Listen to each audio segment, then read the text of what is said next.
The Story of the Three Bears. Once upon a time there were three bears who lived together in a house of their own in a wood. One of them was a Little Small Wee Bear, and one was a middle-sized bear, and the other was a Great Huge Bear. They each had a pot for their porridge, a little pot for the Little Small Wee Bear, and a middle-sized pot for the Middle Bear, and a great pot for the Great Huge Bear. And they each had a chair to sit in, a little chair for the Little Small Wee Bear, and a middle-sized chair for the Middle Bear, and a great chair for the Great Huge Bear.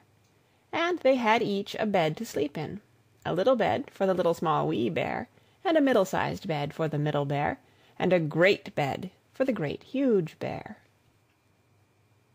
One day, after they had made the porridge for their breakfast and poured it into their porridge pots, they walked out into the wood while the porridge was cooling, that they might not burn their mouths by beginning too soon to eat it. And while they were walking, a little girl called Goldenlocks came to the house. First she looked in at the window, and then she peeped in at the keyhole, and seeing nobody in the house, she turned the handle of the door. The door was not fastened, because the bears were good bears who did nobody any harm, and never suspected that anybody would harm them. So Goldenlocks opened the door and went in, and well pleased she was when she saw the porridge on the table.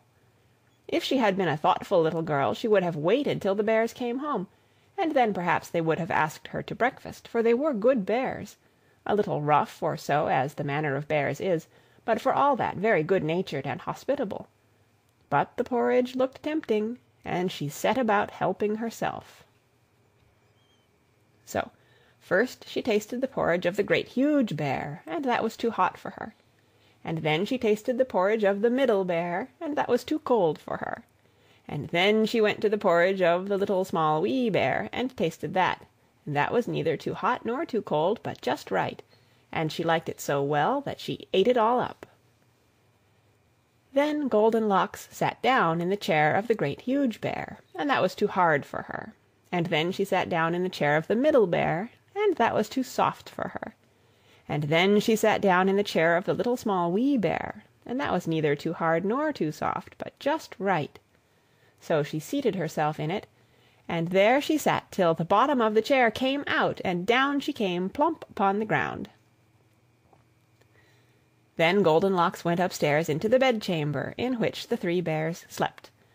And first she lay down upon the bed of the Great Huge Bear, but that was too high at the head for her. And next she lay down upon the bed of the Middle Bear, and that was too high at the foot for her. And then she lay down upon the bed of the Little Small Wee Bear, and that was neither too high at the head nor at the foot, but just right. So she covered herself up comfortably, and lay there till she fell fast asleep. By this time the three bears thought their porridge would be cool enough, so they came home to breakfast. Now Goldenlocks had left the spoon of the Great Huge Bear standing in his porridge. "Somebody has been at my porridge," said the Great Huge Bear in his great rough, gruff voice. And when the Middle Bear looked at hers, she saw that the spoon was standing in it too. "Somebody has been at my porridge," said the Middle Bear in her middle voice. Then the Little Small Wee Bear looked at his, and there was the spoon in the porridge pot, but the porridge was all gone. "Somebody has been at my porridge and has eaten it all up," said the Little Small Wee Bear in his little small wee voice. Upon this the three bears, seeing that someone had entered their house and eaten up the Little Small Wee Bear's breakfast, began to look about them. Now Goldenlocks had not put the hard cushion straight when she rose from the chair of the Great Huge Bear. "Somebody has been sitting in my chair," said the Great Huge Bear in his great rough, gruff voice. And Goldenlocks had squatted down the soft cushion of the Middle Bear. "Somebody has been sitting in my chair," said the Middle Bear in her middle voice. And you know what Goldenlocks had done to the third chair.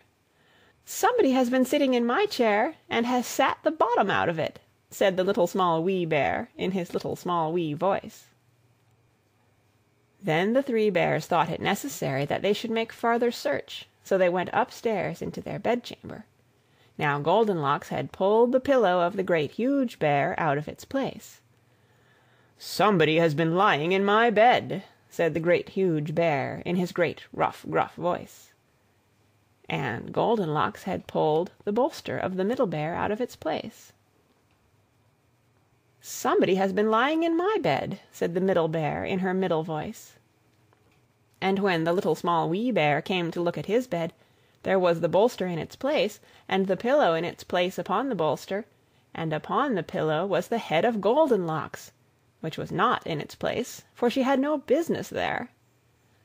"Somebody has been lying in my bed, and here she is," said the Little, Small, Wee Bear, in his little, small, wee voice. Goldenlocks had heard in her sleep the great, rough, gruff voice of the Great, Huge Bear, and the middle voice of the Middle Bear, but it was only as if she had heard some one speaking in a dream.